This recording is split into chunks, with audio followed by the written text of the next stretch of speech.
Hey guys, how's it going today? I'm just making a video because today is Mental Health Awareness Day, so I guess that's a global sort of factor. There are two things I just want to quickly excuse. One, I have really bad hay fever, so I'm probably going to be sniffling and possibly sneezing throughout this video. And two, there is like a house renovation going on next door, so there could be drilling, loud noises, banging, people swearing, whatever. Okay, but let's start. So today is Mental Health Awareness Day. And I guess one of the biggest things that's associated with that is the word stigma. According to dictionary.com, stigma is a mark of disgrace or infamy, a stain or reproach as on one's reputation. I personally think it's quite offensive when you really think about the fact that people see mental illness as a stigma. Like, I wouldn't want someone to look at me and think I have a stain on me because I've suffered mental health problems before, because it's not a stain on your reputation. It's nothing like that at all, considering that I think 1 in 3 people in the world will suffer from a mental illness. Like, I think it would be more than that, surely, but I don't know, it just sort of makes me embarrassed to think that there's any sort of stigma attached to something that's part of everyday life, especially in this modern world. I posted a status earlier today on Facebook just saying, that I've been diagnosed with depression, anxiety, and borderline personality disorder in the last few years, and just that a lot of people probably didn't realize that. And it'd be nice if, I guess, more people were aware that anybody could have a mental illness. You never know. It's not just people locked up in, mental places or anything like that. So I saw some people's feedback from that, and some people said that I should be proud of myself for being able to say that in a public place, or well done for being brave enough to open up, which is really sweet. Like, I really appreciate comments like that, but I don't think anyone should have to be brave enough to speak about who they are. I think people should be able to be completely unafraid to say to somebody, I have a mental illness, I need help, this is who I am, and I, would like to get better. Because if you can't say to somebody that you have a mental illness, I don't know how you're supposed to accept it for yourself or how you're supposed to get better from it. I had a few other people I saw after the status that I posted post some more in-depth statuses about their own experiences. One from Keely actually said, "Be aware of the realities of mental health and help to get rid of the stigma that surrounds it. Know the signs to look out for and the steps to take to help someone in need. Stop stigmatizing, judging, and alienating, and start understanding." And I definitely agree with that. Just because you haven't been through a situation doesn't mean that you're not able to help somebody out at all, which is something that also Alexis said. You don't need to be experiencing the same pain as someone to be able to help someone through theirs. Sometimes it's not going to be something you're going to understand, and you can't expect to understand it, because unless you've been through it, it's probably just going to seem completely foreign, unimaginable, because it definitely was to me before I got really bad. But yeah, I suppose you just got to be aware that everyone's going through their own battles, as they say.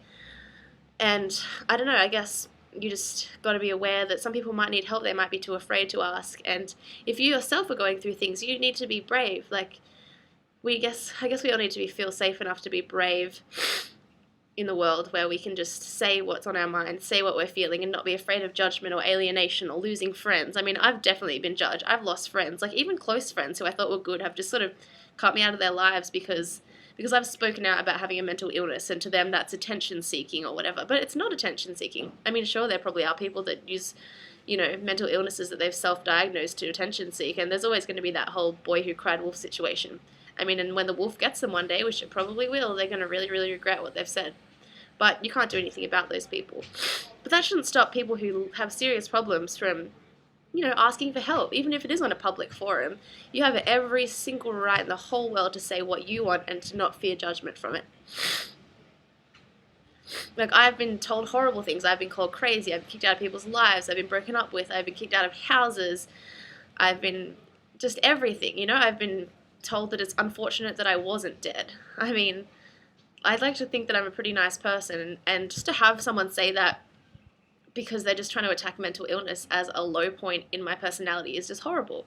Because I didn't purposely become mentally ill. I was just sort of like that my whole life, and I think I just got softer and softer until a few really bad things occurred, and then I was just sort of a lost cause for a little while there.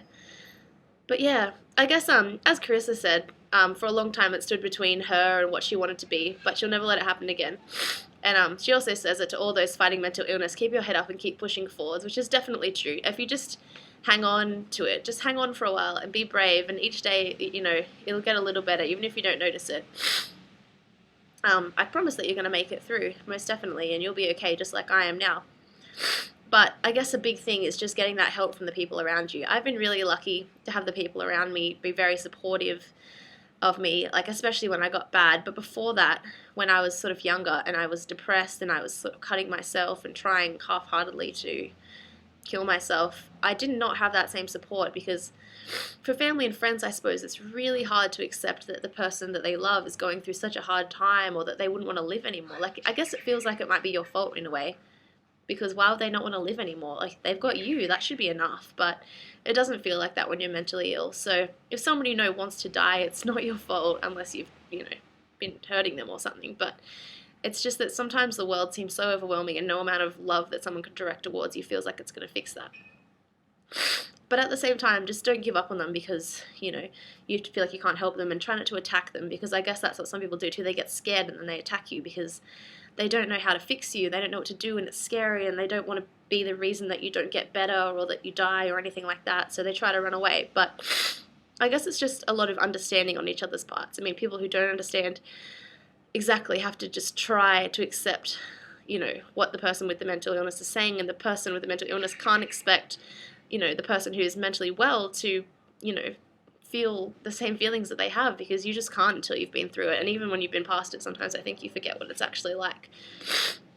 I mean, I think a lot of the time I'm just so happy that I forget what it was like to be sad, but some days I just have that feeling that the floor is opened up beneath me and I'm just going to fall and fall forever. But I don't know, I guess those days come and go, and they do go. That's the thing, they do go eventually, and I promise that if you hang on, they're going to go. But I guess the main message of this video is I just really want people to not be afraid anymore. I want you to stand up and just be proud, but, just not scared to say, that you have a mental illness, or that you've had a mental illness, you're going to overcome it, or you have overcome it, and that it shouldn't be a stigma. It shouldn't be something people are afraid to talk about, or afraid to deal with, or afraid to be judged by, or have their friends laugh at them or leave them or anything like that. I mean, it's just like commonplace these days. So many people are mentally ill, and the faster we can accept it, then the faster we can, make moves to really get it all sorted. Like, one day it'll be like, Mom, I'm really depressed, and then your mom will, take you to the doctor, and the doctor will be like, sure, I totally accept this diagnosis of, you sound depressed, let's do this and this and this, and then give yourself a few months and you'll be better. There won't be any of this waiting years and years and feeling alone and sad and everything. But it's up to the individual to either be accepting and understanding of, mental health, or just to be brave enough to speak out and say, I need help, this is what's wrong with me, I'm not afraid to say it, just help me. And I know it can be really hard at first, but you've just got to start by telling someone. I mean, maybe you can start by telling something, like tell your household plants, tell your pet. Just build up slowly, start small, just practice saying it, practice being okay with accepting what you have, because that acceptance is the only way to move forward, Tell as many people as you possibly can. You tell your best friend, tell your boyfriend, tell your girlfriend, tell your parents, tell your siblings. I know it's scary. Tell a stranger. I mean, not everyone's going to be able to help. Some people might be scared. Some people might reject you, whatever. But you just need to keep telling people until you find the right person. And the more we can do this, the more we can just get everybody to be open to saying, to speaking, and to listening, the more, the closer that we're going to get to reducing the stigma, getting rid of it completely, and having mental health be hardly an issue when we can just get people straight into the help they need without being afraid, with love and support of family and friends and everything like that. I mean, I'm not making this video to get attention. I'm not making this video because I want anyone to say that I'm a good person. I'm just a person, and I just have been through things in life that they really affected me. They tore through me, and I was so lucky. I'm so lucky to be in the position I am now, when 3 years ago I would be trying to kill myself, and now I'm sitting here telling you not to. I could have never imagined that, and I'm so lucky to have the support that I've had. But I'm not making this so that you can feel sorry for me or send me nice things so you don't have to do that. Don't do that. What I'm making this video for is so that you will be brave. You that's watching this video will think, you know what? This is it. I'm sick of it. I'm sick of being scared. I'm brave now. I'm going to make a video. I'm going to tell everybody what's wrong with me, I, Naomi Lee Beveridge, have been diagnosed with borderline personality disorder, depression, anxiety. I've done most sort of suicidal things, self-harm, whatever. I've been there, I've done that. It was horrible. I hated it. I've lost friends, family, relationships, been called horrible things, and thought I would never come back from this, but I did. I want you to be able to say that this has happened to you. You know what? But it's okay, because you're going to be okay. And mental health isn't a stigma. It's not a stain on your reputation. It's just part of life. It's just part of modern life. And it's something that you're going to fix. It's not something you're going to have forever. I really want this to be a chain reaction. So if you see this video, I want you to make a video. I want you to make a video. I want you to make a text post. I want you to make something that, just shows that you are brave too. And if we all start being brave, then I think there's some baby birds up here. If we all just start being brave, then I don't know, it's just going to help. But I guess everyone's just got to just go for it. Just don't be scared anymore. Hang on, be brave, make noise. I can promise you that you'll be okay. So yeah, I'm Naomi signing off. Check out my blog, intiniermoments.tumblr.com, and hopefully I'll be making more of these, and I'll be really excited to see your video responses. Yeah, I hope you have a lovely day today and every day. Bye.